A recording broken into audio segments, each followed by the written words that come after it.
मगर मैं एक बात बड़ी साफ आपसे कहना चाहता हूं। अभी कुछ देर पहले कारी साहब आपके इस प्रोग्राम में चंदे के लिए तकरीर कर रहे थे, मस्जिद के लिए चंदा कर रहे थे। चंदे के दौरान एक बहुत बड़ी सी जलेबी आई और जलेबी के ऊपर लिखा हुआ है 786। उस जलेबी को यहां उसकी नीलामी लगी, उसकी बोली लगी और 5500 5,500 रुपये में उस जलेबी को किसी ने खरीद लिया, या एक तरीके से कह दीजिए कि मस्जिद में चंदा दे दिया। मैं आपसे दो बात पूछना चाहता हूं, क्योंकि चीज मेरे सामने हुई है, मैं चुप नहीं रह सकता। मस्जिद में आपको चंदा देना है, उसके लिए यह तरीका अपनाने की क्या जरूरत है? कोई सामान की बोली लगे और नीलामी हो और आप उसके जरिए ताउन करें, ये कोई जरूरी है? मैं कहता हूं जिस भाई को 5,500 रुपया मस्जिद में चंदा देना है वो आए और सीधे सीधे 5,500 रुपया चंदा दे दे। ये तरीका अपनाने की क्या जरूरत है? दूसरी बात यह कि 786 इस गिनती की क्या हकीकत है? मुझे बहुत अफसोस के साथ कहना पड़ता है, आपका कलियाचक का इलाका बहुत सारे मामलात में अभी भी दीन की जानकारी और दीन के इल्म के मामले में बहुत पीछे। हर साल आप जलसा करा रहे हैं। मैं तो पिछले 7-8 सालों से आ रहा हूं, मौलाना जरजीत साहब तो यहां 20-25 बरस से आ रहे हैं। आपका इलाका पूरे हिंदुस्तान में मशहूर है कि साहब यहाँ का प्रोग्राम बड़ा अच्छा होता है, बड़े सुकून के साथ 2-2 घंटा लोग तकरीर सुनते हैं, बड़ी तारीफ लोग करते हैं। मगर मैं कहता हूं 2 घंटे तकरीर सुनने का क्या मतलब है अगर आपको इतनी भी जानकारी नहीं है कि 786 इस गिनती की कोई हैसियत नहीं है, कोई हकीकत नहीं है। इस्लाम गिनतियों का दीन नहीं है मेरे भाई। और हम और आप अपने आप को कुरान और हदीस पर चलने वाला बोलते हैं, अहले हदीस बोलते हैं, और हमारे जलसे में 786 एक जलेबी पर लिखा हुआ है और उस 786 की गिनती को हम इतना मकाम दे रहे हैं कि हम उस जलेबी को 5,500 रुपये में खरीद रहे हैं। मुझे यहां तक मालूम है कि लोग मोबाइल का जो नंबर होता है उसके लास्ट में 786 अगर लगा हो, उस मोबाइल नंबर को लोग 50-50 हजार रुपये में खरीदते हैं मार्केट से। लोग बाइक खरीदते हैं, कार खरीदते हैं, अगर कार का नंबर 786 पर खत्म हो रहा है, उस नंबर को खरीदने के लिए लोग 1-1 लाख रुपया खर्च करते हैं।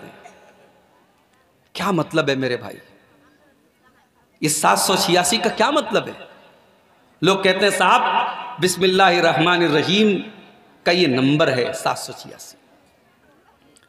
लोग कहते हैं कि मोहम्मद सल्लल्लाहु अलैहि वसल्लम के नाम की गिनती 92 है, इसीलिए बहुत सारे लोग अपने मकान के दरवाजे पर लिखते हैं 786/92, 786/92।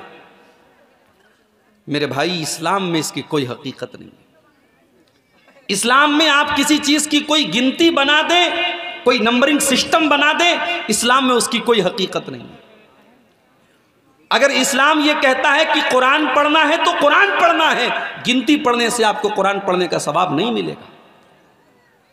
इसी कलियाचक में और आपके इसी मालदा में बहुत सारे लोग अपने मकान और दुकान में आप देखिए, उन्होंने घरों में एक वो लगाया हुआ है, एक तुगरा लगाया हुआ है और उसके ऊपर बहुत सारी गिनतियां लिखी हैं। और अकीदा ये रखा जाता है कि साहब ये तुगरा और ये स्टिकर और ये चीज जब तक मेरे घर में है, मेरे घर में बरकत होती रहेगी। मैं कहता हूं वो गिनती छोड़ दो, अगर कुरान की आयत भी आपके घर में लिखी है तो बरकत नहीं आएगी। कुरान के लटकाने से बरकत नहीं मिलती है, कुरान के पढ़ने से बरकत मिलती है। अल्लाह के नबी ने यह नहीं फरमाया कि आप अपने घर में सूरह बकरा को लटका लो, उसको घर में फ्रेम करके लगा दो, घर में शैतान भाग जाएगा। अल्लाह के नबी ने फरमाया जिस घर में सूरह बकरा पढ़ी जाती है उस घर में शैतान नहीं आता है। तो मेरे भाई 2 घंटा तकरीर अगर आप सुनते हैं तो उस तकरीर का कुछ असर भी लेकर के जाइए। सिर्फ एक कान से सुन करके दूसरे कान से हमें उड़ाना नहीं है। दुआ कीजिए अल्लाह हम सबको अमल करने की तौफीक अता फरमाए। बहुत अच्छा प्रोग्राम चल रहा है मस्जिद की तामीर के लिए और मस्जिद के लिए ये जलसा हो रहा है। मैं उम्मीद करता हूं कि आपको कहने की ज़रूरत नहीं पड़ेगी। मेरी माएँ बहनें भी बैठी हैं, मेरे भाई हजरात भी बैठे हैं। जितनी ताकत आपके अंदर हो, आप यहाँ से इस प्रोग्राम से, प्रोग्राम वालों ने मजबूरी थी, मुझसे जलसे की तारीख़ कारी साहब ने मांगी। पहले मैंने 11 तारीख़ दी थी, फिर 11 तारीख़ को मेरी कुछ मसरूफियत थी, ये हुआ चलो 18 तारीख़ को रख लो। अंदाज़ा नहीं था कि इतनी सर्दी होगी। कल के प्रोग्राम में तो मैंने सुना और ज़्यादा सर्दी थी, आज तो सर्दी कम है। इतनी सर्दी के बावजूद आप हजरात एक बड़ी तादाद में प्रोग्राम में आए हैं और मेरी माएँ बहनें भी बड़ी अच्छी तादाद में आई हैं। मैं समझता हूँ आपका ये जज्बा तारीफ़ के काबिल है।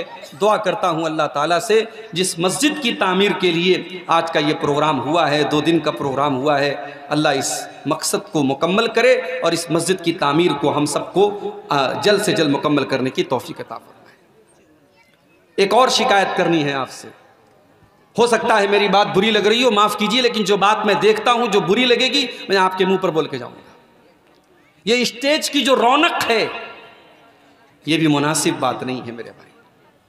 ये कोई शादी का मंडप नहीं है, ये कोई दुनिया का काम नहीं है, ये दीन की मजलिस है। ये कुरान और हदीस यहाँ पढ़ा जा रहा है। आपका स्टेज, आपका प्रोग्राम, आपका शामियाना सिंपल होना चाहिए। अहले हदीस की पहचान उसकी सादगी से है। इतना तड़क भड़क और स्टेज के ऊपर और शामियाने के ऊपर लाखों रुपए खर्च करना, ये बिल्कुल मुनासिब नहीं है मेरे भाई।